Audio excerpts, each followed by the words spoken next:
So what's up guys, welcome back to my channel. आज के इस वीडियो में स्वागत है आपका। तो आज हम इकोनॉमिक्स क्लास 9 के chapter 4 poverty as a challenge मैंने पढ़ा दिया था। आज मैं फूड सिक्योरिटी ऑफ इंडिया पढ़ाने वाला हूँ। तो let start. Food security of India. Food security of India India food security of India है क्या? चैप्टर का नाम है फूड सिक्योरिटी ऑफ इंडिया। तो व्हाट इज फूड सिक्योरिटी? पहले मुझे food security. What is food security? Availability,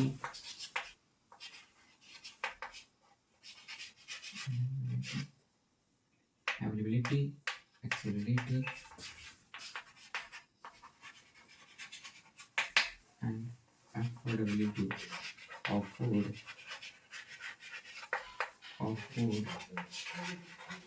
to all people at all time. ठीक है। Availability, accessibility, adaptability of the food to all people. all people at all time. इसका मतलब क्या है कि हर एक इंसान को फूड की ज़रूरत है। हर इंसान को हर टाइम फूड की ज़रूरत है। फूड रिक्वायरमेंट है। ठीक है। तो लेसन का ही नाम है फूड सिक्योरिटी ऑफ इंडिया। ठीक है। तो हमें व्हाट इज़ फूड समझ गए। व्हाट इज़ फूड सिक्योरिटी क्या होता है? फूड सिक्योरिटी होता है क्या है? accessibility and affordability of food to all people at all time is called food security. ठीक है।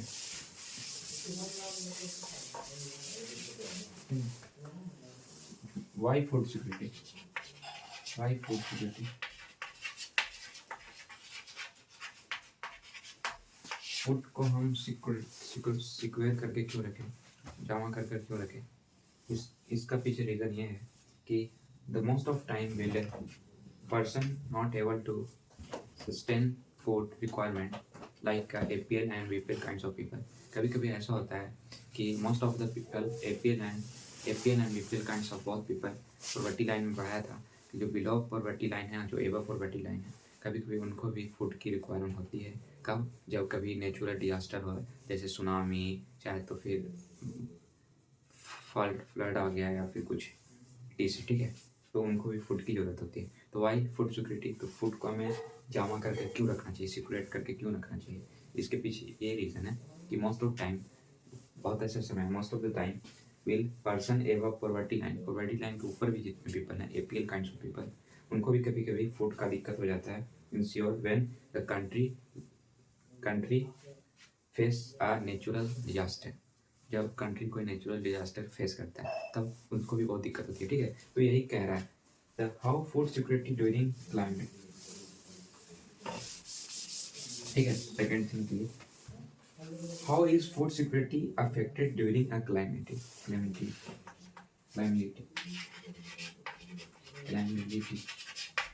इसका मतलब क्या होता है? जब वो कंडीशन, जब कोई नेचुरल डिजास्टर हो गया, जैसे सुनामी आ गई, फ्लड आ गया, ठीक है, उस तरीके का जब कंडीशन, उस तरीके का कंडीशन जब हो जाता है तो उसी को क्लैमिलिटी कहते हैं। उससे बचने के लिए, ठीक है, तो क्या करते हैं? Due to the natural calamity जो होता है प्रकृति के द्वारा, जैसे सुनामी आ गया, फ्लड आ गया, तो उससे बचने के लिए क्या करना चाहिए? हमें फूड ग्रेन्स को सिक्योरेट करके रखना चाहिए, सिक्योर करके। ठीक है। ठीक है। तो ये due to natural calamities state total the production of food grain, total food production जो हुआ, जैसे इंडिया का प्रोडक्शन हुआ 1 मिलियन टन, एग्जांपल में दे रहा हूँ, 1 मिलियन टन प्रोडक्शन हुआ, ठीक है, इंडिया का, ठीक है, फूड ग्रेन। तो उसको हम क्या करेंगे? सिक्योर करके रखेंगे। क्यों रखेंगे सिक्योर करके? भाई बिकॉज जब अगर वैसा कंडीशन आ जाए, ये कंडीशन एक बार आ चुका है, ये कंडीशन ऐसा आ चुका है, ये एक ऐसा कंडीशन आ चुका है जिसे फेमिन कहते हैं। ये बंगाल में एक बार आ चुका था, ये बंगाल में एक बार आया था 1946 में। ठीक है। बंगाल में ये चीज़ आया हुआ है, बंगाल में ये चीज़ हो चुका है। ठीक है। ठीक है। तो बंगाल में क्या हुआ था कि फूड ग्रेन के चलते, भोजन के चलते, वहाँ पे कम से कम 30 लाख पीपल मर गए थे। 30 लाख पीपल जो थे वो डेथ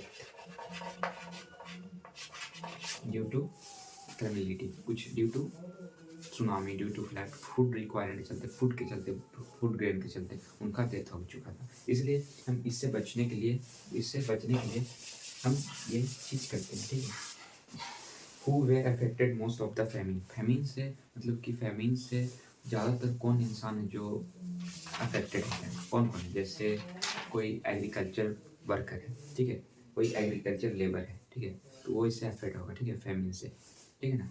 और कौन, तो फिशमैन जो है, जो मछली पकड़ता मछुआरा, फिशमैन हो गया। ट्रांसपोर्ट वर्कर हो गया, ट्रांसपोर्ट वर्कर जो हो गया, गाड़ी को गया दूसरा वाहन को जो ले जाने वाला वो हो गया। फिर अदर कैजुअल वर्कर, ठीक है। तो कैजुअल लेबर्स मतलब कि जो सीजनल टाइप्स ऑफ लेबर हैं, जैसे धान का फसल हुआ तो धान में काटने दो, सीजनल लेबर है, ठीक है। वो चैप्टर 1 में पढ़ना है इकोनॉमिक्स में, ये लास्ट चैप्टर है इकोनॉमिक्स का क्लास 9 का, ठीक है। तो फैमिन होता क्या, इससे पहले मैंने बताया था, ये चीज़ को मैं क्लियर कर दूँ। फैमिन होता क्या, ठीक है। तो फैमिन ऑफ बंगाल इन 1947, बंगाल में एक बार आ चुका है 1943 में, सॉरी मैंने गलत डेट बता दिया, 1943 में, ठीक है। 1943 में क्या हुआ था कि वहाँ पे एक तरीके का फैमिन आया था। इस फैमिन में क्या हुआ कि अराउंड 3 लाख 30 लाख पीपल मर गए थे, ठीक है। तो फूड इंश्योर, इनके पास फूड इंश्योर है, सिक्योर तो मैं जान सकता हूँ, जो रिच पीपल हैं उनके पास फूड सिक्योरेट रहेगा, सिक्योर रहेगा, ठीक है। इंश्योर किसके पास रहेगा, जो लैंडलेस लेबर हैं, जिनके पास अपना खेत नहीं है, जो बेरोजगार हैं, अनएम्प्लॉयमेंट हैं, और फिर वो पीपल जिनके पास उतने क्षमता नहीं है कि वो कुछ खरीद पाएँ, जिनके पास उतना पैसे नहीं है, वो उतने रिच नहीं है, तो उनके पास क्या होता है कि उन्हें इंश्योर होता है, फूड का इंश्योर उन्हें होता है, ठीक है। ठीक है, उस काइंड ऑफ पीपल को फूड इंश्योर होता है, जिससे क्या होता है उनको भोजन नहीं मिल पाता, भोजन नहीं मिल पाएगा तो क्या होगा, डेथ हो जाएगी, ठीक है, ठीक है। इन इंडिया में भी फूड इंश्योर सिक्योर है, जैसे in India the state of the Uttar Pradesh and Bihar, Uttar Pradesh और बिहार के जो कुछ स्टेट हैं, ठीक है, state Uttar Pradesh, Bihar, Jharkhand, Orissa, west Bengal and Chhattisgarh, part of the Madhya Pradesh and the कुछ पार्ट जो है, जैसे मैं ये बता दे रहा हूँ, इन इंडिया हमारे भारत में कुछ स्टेट हैं, जो उत्तर प्रदेश हो गया, बिहार, झारखंड, उड़ीसा, वेस्ट बंगाल, कुछ पार्ट्स ऑफ मध्य प्रदेश और Maharashtra, account of the largest number of food ensure people in the country.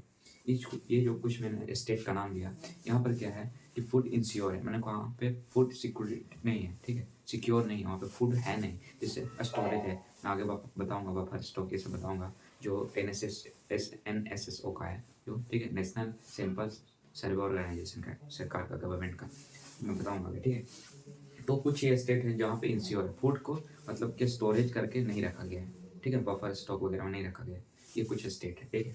उसके बाद क्या होता है, हैंगर क्या होता है, ठीक है, हैंगर क्या होता है, ये मैं क्लियर कर देता हूँ, हंगर क्या होता है, ठीक है, ये क्या होता है हंगर, एक न्यू वर्ड है आपके सामने, हंगर, ये 2 तरीके का हंगर होता है, ठीक है।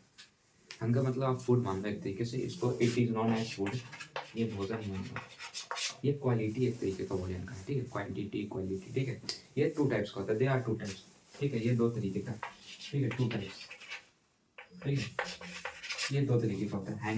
हंगर कितने तरीके का होता है, 2 टाइप का, कौन कौन, क्रोनिक हंगर, क्रोनिक हंगर, और एक होता है seasonal hunger,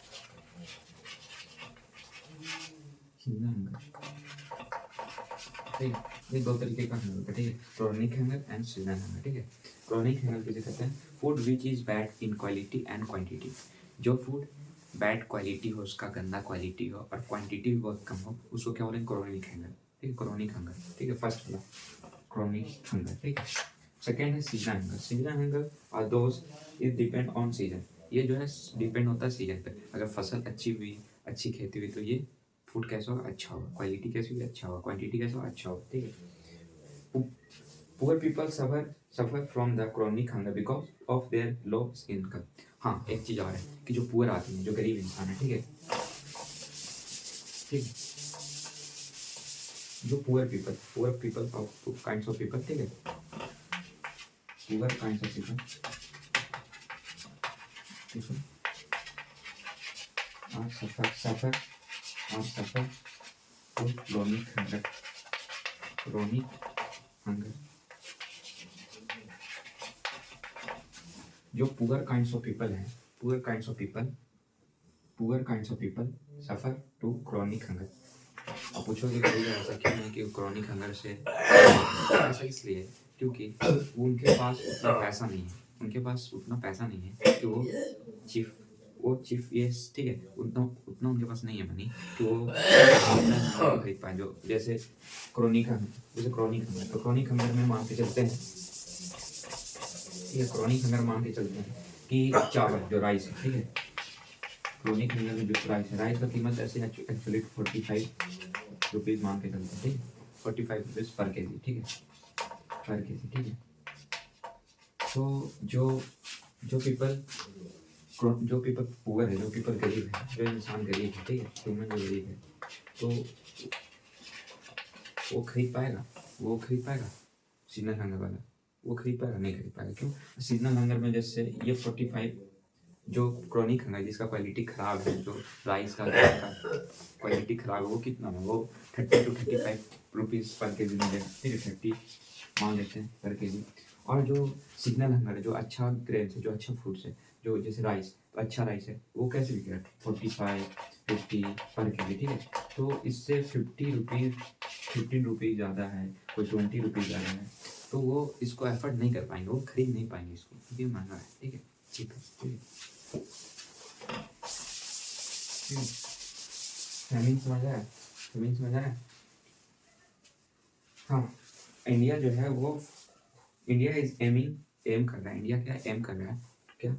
self सफिशियंस of food grains in independence. ये इंडिया क्या सोच रहा है कि अब जो फूड जो ग्रेन्स है उसको हम इन क्या कहते हैं, सेल्फ सफिशियंस रखें, माने अपने अब खुद के पास इसको रखें, हम क्या बफर स्टॉक रखें कि हमारे पास फूड रहे, जब इंडिया में ऐसा सिचुएशन क्रिएट हो, जैसे नेचुरल डिजास्टर हो जाए, या फिर सुनामी आ जाए, फ्लड आ जाए, या फिर कहीं कुछ हो जाए, बारिश ज़्यादा हो जाए, या फिर कुछ भी हो जाए, तो उससे बचने के लिए इंसान, जो इंडिया का जो ह्यूमन है, उसको फूड देने के लिए क्या करेगा, वो बफर स्टॉक रखेगा। क्या करेगा? फूड रखेगा। जैसे प्याज, ऑनियन को पूरा बफर स्टॉक रखेगा, ज़्यादा रखेगा, जो जिस वक्त खेती उसकी ज़्यादा होगी, जिस वक्त फसल ज़्यादा होगा, उसको रखेगा, ठीक है। तो ये इंडिया 4 है, ठीक है। इसके लिए क्या होगा? व्हाइट रेवोल्यूशन हुआ, ग्रीन रेवोल्यूशन हुआ, ठीक है। इस बुक में दिया हुआ है, एनसीईआरटी बुक में, ग्रीन रेवोल्यूशन। तो ग्रीन रेवोल्यूशन से क्या होगा? ये जब आया, इससे क्या हुआ? ग्रीन रेवोल्यूशन जब आया तो इससे क्या हुआ? ग्रीन रेवोल्यूशन के आने से क्या हुआ कि ग्रीन रेवोल्यूशन जब आया तो ये वीट और राइस, ठीक है, वीट और राइस पे ये बहुत बड़ा इम्पैक्ट था, उसको सुधार दिया इससे, ठीक है। वीट एंड राइस को उसने क्या कर दिया? कंप्लीट तरीके से सुधार दिया। मतलब कि जो जैसे स्टेट बहुत सारे, ठीक है, उत्तर प्रदेश हो गया, हरियाणा हो गया, मध्य प्रदेश हो गया, इस जगह क्या होगा ना कि वीट का खेती इतना ज़्यादा बढ़ गया कि वहाँ पे प्रोडक्शन पूरा हाई लेवल पे हो गया, ठीक है। वहाँ पे आदमी को कभी इंश्योर नहीं होना पड़ा, फूड को दिक्कत नहीं होना पड़ा। वहाँ पे आदमी ऐसा नहीं था कि गरीबी से खाने के चलते मर गया, ऐसा नहीं हुआ वहाँ पे, ठीक है। कब हुआ ऐसा? आफ्टर द ग्रीन रेवोल्यूशन के बाद वहाँ पे बहुत बड़ा चेंजिंग आया। ग्रीन रेवोल्यूशन कब हुआ? क्वेश्चन डायरेक्टली पूछा जाता है, तो जुलाई 1968 को हुआ था, ठीक है, 1968 को हुआ था, जुलाई 1968 को हुआ था, ठीक है।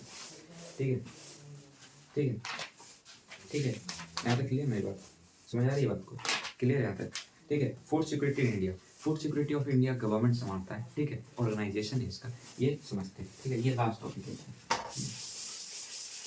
ठीक है। इसके बाद में, ठीक है, तो फूड गवर्नमेंट जो संभालता है, गवर्नमेंट जो ऑर्गेनाइज किया, ठीक है। 2 टाइप्स के होते हैं गवर्नमेंट फूड सिक्योरिटी। सरकार जो है वो 2 तरीके से सिक्योरिटी करता है, मतलब को फूड को रखता है बचा कर, ठीक है, स्टॉक करके। वो 2 तरीके का, एक है बफर स्टॉक है, एक है public distributor system, PDS system, ठीक है। तो पहला बफर स्टॉक है, ठीक है, पहला बफर स्टॉक है। सेकंड क्या था? सेकंड मैंने मतलब public distribution system, PDS system, ठीक है। तो 2 तरीके से जो है, 2 टाइप से गवर्नमेंट का जिस पे फूड सिक्योरिटी होता है, ठीक है। ये 2 टाइप है। इसके बाद आगे का जो लेसन है उसको मैं कंप्लीट करूँगा, ठीक है, अगले नेक्स्ट वीडियो में। आज के लिए इतना ही, थैंक यू।